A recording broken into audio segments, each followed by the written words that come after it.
And welcome to another episode of This Call May Be Recorded. I am your host, Zach Garside. Some people call me the confused millennial. I don't call myself that because it's kind of insulting. But welcome to another episode. This is episode 20, folks. We've been doing this 20 episodes now, listening to the recorded CSR phone calls, coaching them up live for you and your teams. Before we get started, please let me know that I'm not alone today. Hit the comment section and let me know where you are listening in from, your name of your company, wherever you're at. Would love to engage with you all as we have a fantastic time listening to calls. I got a couple things to get started, but first, a rant. You know how we do this. We always begin with a customer service rant of epic proportions. Most companies, I have noticed, they train their team from the outside in. Meaning they start on the outside with the results and the key indicators that they want to achieve. Welcome, Lisa. Glad you're here. They start on the outside, right? We want to increase our booking rates. We want to increase our average ticket. We want to increase our margins. We want to increase numbers. And they start with the results they want to achieve. And then they work toward the inside with processes, systems, things that they believe they can teach their team that will help them achieve the goal. And this is a very effective short-term training approach. You've got a goal, you got a number you want to hit, you teach your team how to get it, and boom, done. Well, let me ask you this. How do you keep your team motivated after you hit your goals? After you achieve a monetary outcome of some kind, some arbitrary number that you decided on? How do you keep your team engaged? How do you keep them emotionally motivated to continue growing, to continue working hard? The outside-in approach can't help you with that. It can only help you with short-term goals. If you want to achieve long-term change, you have to start from the inside and work your way out to the goals that would indicate you're making progress. Because goals, numbers, metrics, they are not the reason why we're in business. Nobody in your company wakes up in the morning thinking, gosh, I can't wait till we get to 10 million. It's going to be so great for my boss's paycheck. Gosh, I can't wait. Nobody wakes up motivated to do that stuff. It excites them for a time, but it's not what inspires them to get out of bed in the morning. When their kid asks, Daddy, why do you work every day? Well, gosh, because son, we're trying to get to 10 million this year. That's not what motivates and inspires people. What motivates and inspires people is identity. It's status. So if you want to create long-term change, you need to start from the inside with who do we want our people to become? What identity do we want them to embrace? We want them to become confident. We want them to become service-minded. We want them to become self-reliant. We want them to become the kind of individuals that do what's best for all over what's best only for themselves.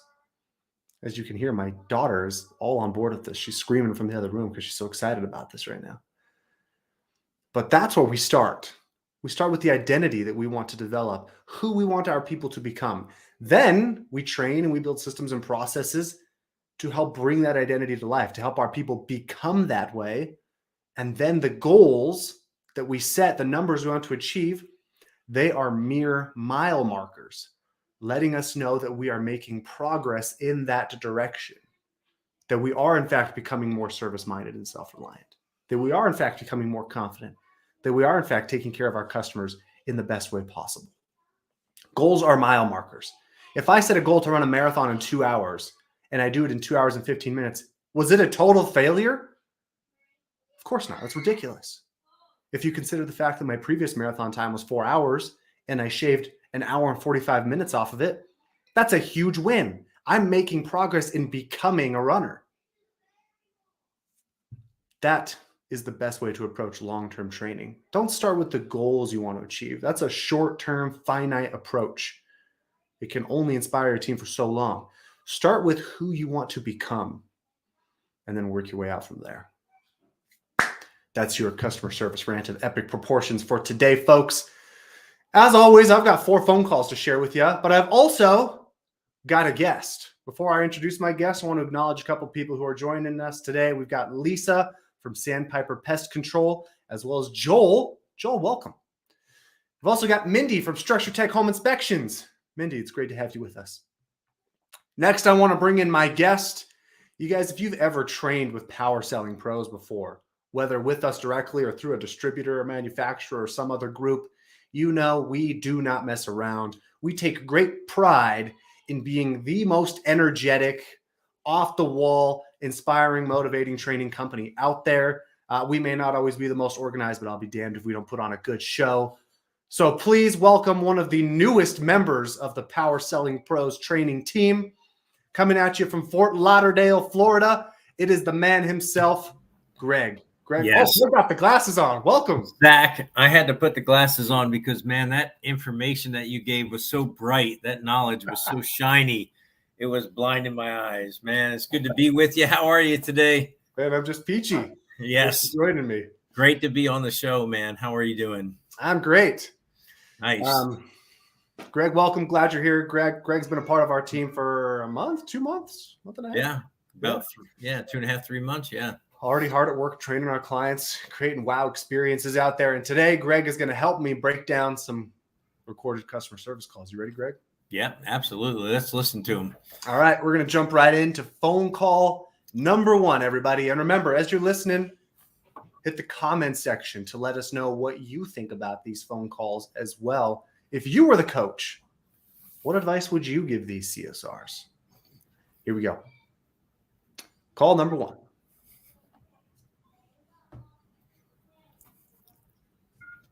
Thank you for calling. How can I help you? Hi, my name's, and I have a hole in the pipe. I was hoping someone could come look at it. Oh my gosh, yeah. What pipe is it that has a hole in it? The kitchen sink drain pipe. Oh gosh. Okay, that's not good. It's got an actual hole in it there at the kitchen sink. It's not at the kitchen sink, so it comes down into my basement, shoots across, and then it goes into the foundation and outside. And it's one of the fittings right next to the foundation that has a hole in it. Oh, okay, I gotcha. All right, but it leads from the kitchen drain. Yeah. Yeah. Okay. When did you guys notice that? A few days ago. Oh gosh. Okay. So that it's leaking out some water when you guys use the sink and things. Well, we can certainly get somebody over there and see what's going on with it. What's a good time in your schedule? I can check what we've got available. Anytime is fine. Okay, so what is your address there? Safe. All right, let's hit the pause button there. What are you hearing so far, Greg? Well, it sounded like she definitely was asking some good open-ended questions. She was trying to qualify where the problem lied. And she did good as far as like being, in tune with him. She was, oh gosh, she sounded like accommodating and was giving reassurance there. So I think she was starting to really connect with him. That's what I heard, like asking some good questions and trying to put him at ease. Yeah. I noticed the same 2 things. I noticed she used the word, oh gosh, like 3 or 4 times. So I kind of took some notes here. Oh my gosh. Oh gosh. It has an actual hole. Yeah. When did you notice that? Oh gosh. When can we get out there? Have you ever heard that phrase? The person who asks the questions controls the conversation. Yeah. Mm-hmm. Yeah. Absolutely. Really nice job here so far of that. Let's keep listening. I want to hear how she presents pricing. I'm going to skip forward a little bit since she's just collecting information from the customer right now. All right. Okay, perfect. I am off work tomorrow, so. An extra charge for the weekends. Oh, wait. Availability starting on Saturday. Okay, here we go. Okay, it looks like I have availability starting on Saturday in the afternoon. I've got any time available Sunday, and those are regular working days for us, so there's not like an extra charge for the weekends. And then I've got availability through the week as well, whatever would work best for you. I am off work tomorrow, so if you could have someone come out tomorrow, it'd be great. Yeah, tomorrow we have 12 to 2 or 2 to 4 time frame available. 12 to 2 is fine. Okay, perfect. And now if they're running a little ahead of schedule, would you guys be available sooner? Yeah. Okay, Hmm. perfect. We do give a courtesy call before they head out to the home, so they'll call and make sure somebody's ready for them. I actually really like that. Yeah.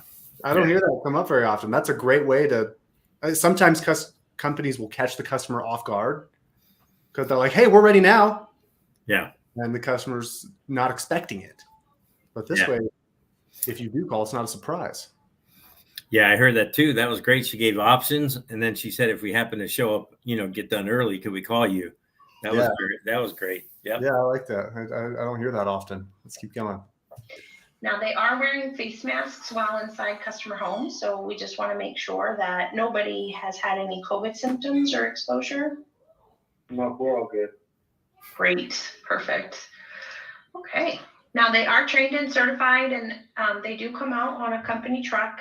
It's stocked with tools and parts, so they'll have most everything they need with them to make repairs on the same visit with you. It's $49 for them to do the initial inspection and assessment, or we do have a club membership that does waive that $49 diagnostic for you, and it also provides 15% off of any repairs in the home. And then it includes 3 maintenance checks on your home throughout the year as well. So we check the AC, all the plumbing in the home, and then we also check and maintenance the furnace in the winter time too. If you're interested, we could get you enrolled and save you the $49 off tomorrow's visit. How much is it? Does your home have 1 AC and 1 furnace? Yeah. Okay, perfect. So Point of pause. The call paused. Keep going. No, I'm like dying to hear what happens. Oh, have mercy. Have mercy.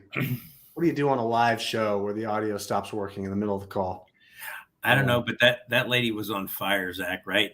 So she built amazing value, said our technician's going to come out, right? He's factory trained with a fully stocked truck.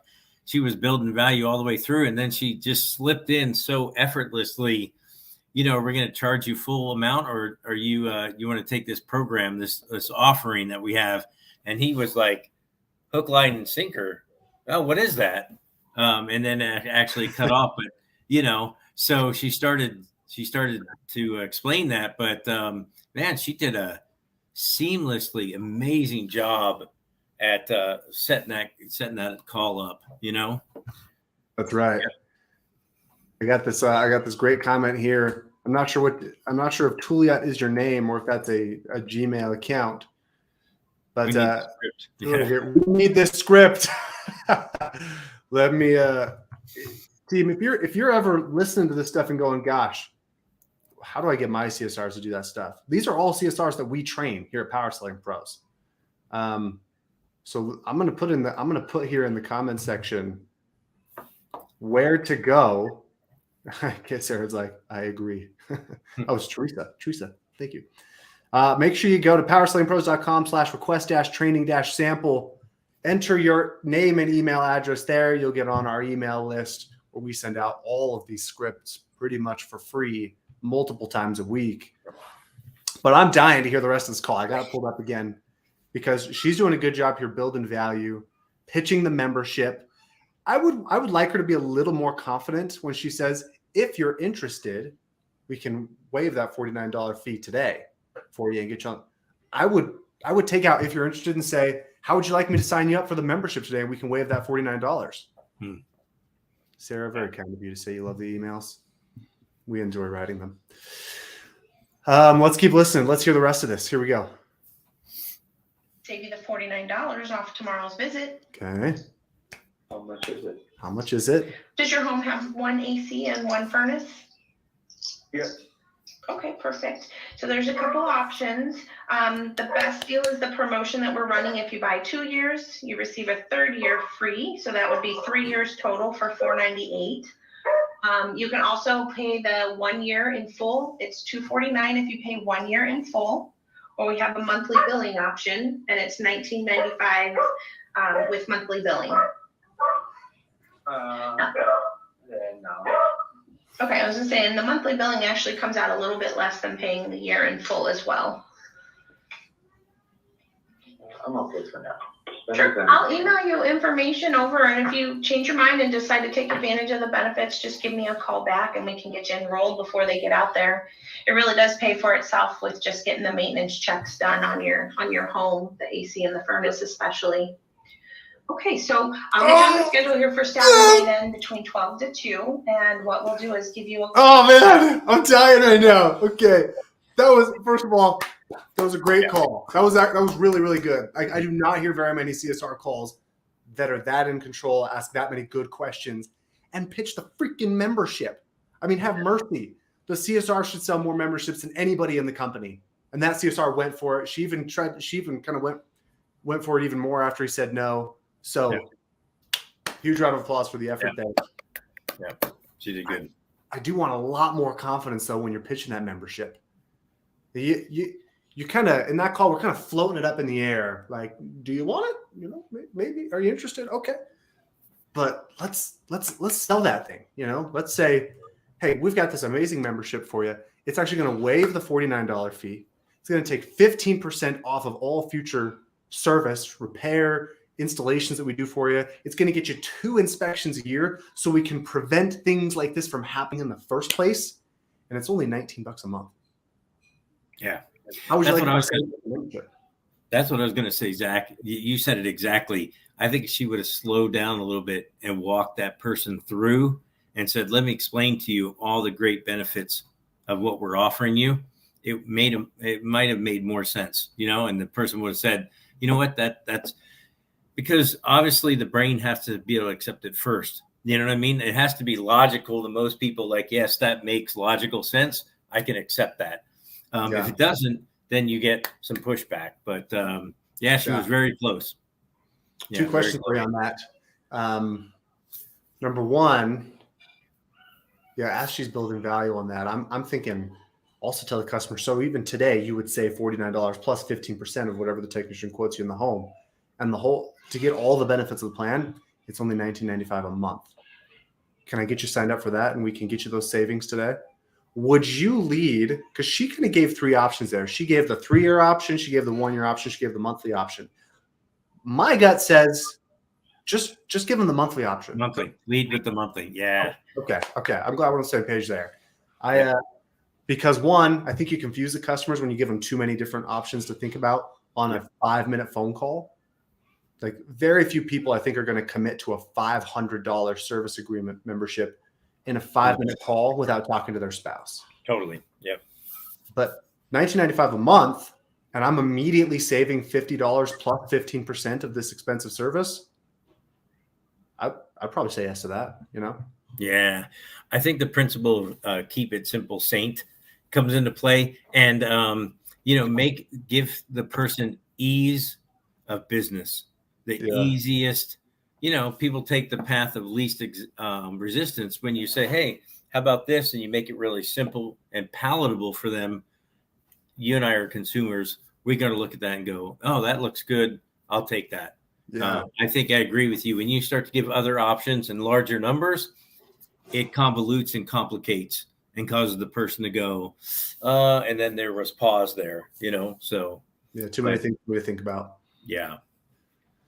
Yeah, all in all, though, very good call. Most CSRs don't even try it. But this CSR really put the effort in there. If you just refine that a little bit, you're going to be selling service agreements like crazy. All the technicians are going to be like, whatever, I don't need to sell them. Just let the CSR do it. All right, let's look at another phone call. Let's go with this one right here.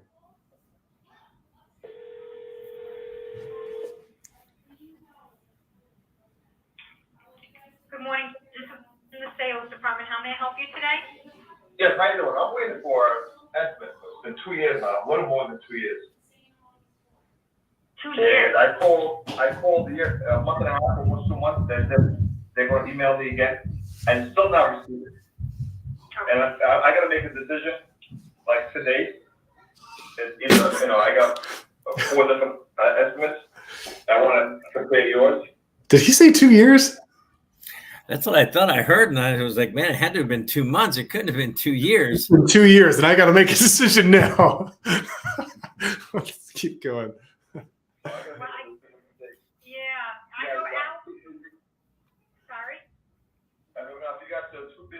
guys don't want it, if you can let me know. So I gotta make a decision. Yeah, the estimator who was out there a couple of years ago is out on the road right now, so I don't know if, you said you called a month ago to get it updated? Yeah, I called, 2 years ago, he came down, we looked at it, he said, he's gonna send me estimate. I still not received. I said, all right, the weather gets cold, the pandemic hit, I said, I don't want anybody in my house. So a month and a half ago, I called in, almost 2 months ago, I called in, I said, all right, where's the estimate? I still not received.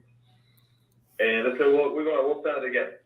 So, and here we go right now, and I gotta make a decision. And nobody knows what's going on. I'm nervous right now. You guys, can't email, and nobody knows what's going on. If I go with you guys, I wonder, am I gonna get a good service? Yeah, no, I understand that.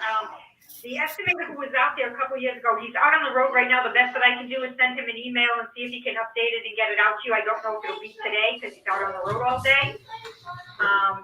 And I understand if you have to make a decision. We understand that if you haven't gotten it from us. You guys can't look at the estimates on your computer, doesn't? I'm not trying to say what kind of stuff. No, the estimators they have a certain program that they use that for estimating that we don't have access. The estimator doesn't have, they don't have a manager of the department? It would be, it's on his computer, it would be on his laptop. So, but that's the best that I can do for you is I can send him an email. Are you a? Yes. Okay. I can send him an email. Yeah, I'm gonna make a decision today, as soon as my wife comes in, eat dinner, and we're gonna make a decision of which one is it. I understand you have to do what you have to do. All right. Okay. Oh, so I'll wait until 6 o'clock, see what happens, and we'll go from there. I appreciate it. Okay. Sounds good. Okay. You're welcome. Bye-bye. So many. What's on your mind? No, I don't know where to start with this call. It feels like you're trying to corral cats on crack. They're all over the place. It's just crazy. First of all, 2 months has gone by. I got to make a decision today. It's like, man, what's happened over the last 2 months? It was 2 years. It really was. She pulled it up. She was like, yeah, it looks like the guy that was out there a couple of years ago. It was 2 years. I can't even hide my exuberant joy of fascination over that. You'd think you would say, well, man, let me check current prices because 2 years parts have gone up, labor's gone up. We have to revisit that quote. Let me answer to the gravity of the situation. I never heard her really say, I am so sorry and legitimately apologize. That's where I would have started to say, man, how in the world did we miss this? Let me get your information. Let me contact that person that dealt with you immediately and have them call you. Let's tighten it up and let's get you reconnected. I think she said something at the end, that's the best I could do or something like that. And then the guy was left feeling like, so what's our next step together? So it seemed like another 2 months could go by or 2 years before something happened. So I don't know about that call. That seems to have question marks and red flags all over it. What do you think? Yeah, if I was coaching this CSR right now, I would stop and say, okay, first things first. One of the principles that we teach is reassure. Mm-hmm. Assurance builds trust. Reassure the customer. Always focus on what you can do for them. In addition, there's really one key difference between the industry's best CSRs and everybody else. And that difference is the best CSRs take responsibility for every customer situation. Even if something has happened prior to their interaction that they had no control over, right? They take personal responsibility. So if this customer calls in and says, hey, it's been 2 years, I need to make a decision today. I've not gotten a quote still. The first thing out of my mouth is going to be, I want to let you know you've done the right thing by calling to let me know our service has not been perfect. I'm going to make my top priority to take care of you right now.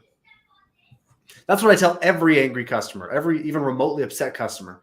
You have done the right thing by calling to let me know our service has not been perfect. And then I would ask a clarifying question. So you say it's been 2 years. since we came out and you still haven't gotten a quote? And then I would put a question mark on that and wait for the customer to clarify, add some additional details. Because you could tell she was confused, but she never posed a clarifying question.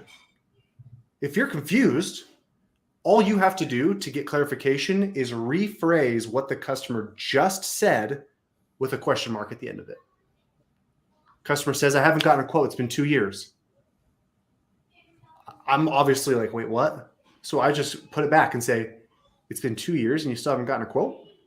Mm-hmm. I just repeated exactly what they said, put a question mark on it, and now the customer's going to add more clarifying detail to it. In addition to that, at the end of that call, they have the information we don't in the office. The best I can do is make you wait even longer. A lot of emphasis on what we cannot do for the customer. The customer doesn't want to hear the best you can do. They don't want to hear what you don't or can't do. They want to hear, what are you going to do to help me? And she basically said, the best I can do is send him an email and wait till he responds. But here's the thing. If that customer's looking for a new system, it's like $10,000 probably in that 10,000 plus. Don't just send an email. Say, you know what, here's what I'm going to do next for you, Mr. Jones. I'm going to call the technician who came out there 2 years ago, and I'm going to ask him if he can send me everything he's got on your case so that I can send you over the invoice for the quote that we last gave you or that we last created for you. Absolutely. Yeah. Let me send you the most updated quote along with a brand new calendar for the year. Yeah. So that you can track the months. Yeah. Along with the calendar. And even ask the customer too, can I call you back? Yeah. As soon as I get that information. Follow up on it. Yeah. Is this the best number for me to reach you on? That way the customers, because if he hangs up the phone on you, what's he going to do now? He's calling somebody else. Yeah, absolutely. Don't let him call someone else. Tell him, I'm going to find out this info and I'm going to call you right away. Is this the best number to reach you on? Okay, great. I think I would, and I'm not joking around here. I'm being very serious. I think I would have honestly asked the gentleman, just out of curiosity, what caused you to call us back after 2 years? I mean, you could have called anybody, but for some reason we really stood out in your mind. There had to have been something that was of great, interest to you. They had some serious branding on that guy to call back 2 years later to go, man, I want this system. So yeah, that's a very interesting call, man. I love how you just pull those things out of the chute. We never know what we're going to get on these calls. We kind of go into them blind. So that was a real good one. Yeah. We don't listen to these calls before the show, guys. We have our quality assurance team send us calls with all the personal information of the companies and customers removed. And we react just like the rest of you. We take them as they come, right? Yeah. Nice. We've got 90 seconds left. Let's play one more call. Let's play 60 seconds of a call, then react for 30 seconds. It's a great day. How can I help you? Hey, this is John McDonald. I just had y'all just put in a new air conditioner for me this week. Mm-hmm. And now it looks like I have some plumbing issues, so you guys get a little more money, a little bit more money. Uh-oh. Well, we definitely don't want you to have any issues, but we definitely want to be here to help you out, whatever you have. Yeah. Yes, sir. Nice. What's going on with your plumbing? Well, I've noticed for a while that one of those wax rings needs to be replaced on one of the toilets. Uh-huh. There's discoloration there at the very base. And now another toilet, the bowl is... All right, 30 seconds left. Quick reaction. Go. My reaction is I would be asking qualified question. Which bathroom are we talking about for the spring? Which bathroom are we talking about for the bowl? I mean, because it sounds like he's got multiple bathrooms. Mm-hmm. I'd be trying to get some good intel on which one he's talking about. Okay. Love that. I actually loved how she said, well, we definitely want to be there to help you out. Yeah. I thought that was a great way to start it off. A little bit of empathy. Tell me more about the situation. Open it up. Get him to talk. And with that, everybody, that's a wrap. Episode 20 of This Call May Be Recorded. Thank you so much for joining us today. Thank you, Zach. My pleasure. Thanks, Greg, for being here. We'll be back next Friday, 11 a.m. Mountain Time, 1 p.m. Eastern, for episode 21. And for those of you 2 weeks ago who who requested the free T-shirt, they're coming. We haven't forgot about you. They're coming. I'm a little bit of I'm a little bit of a perfectionist. So we're putting together. These aren't just going to be your average T-shirts like you pick up at a trade show, guys. These are going to be some slick looking, more than a transaction across the front of the shirt. So stay tuned.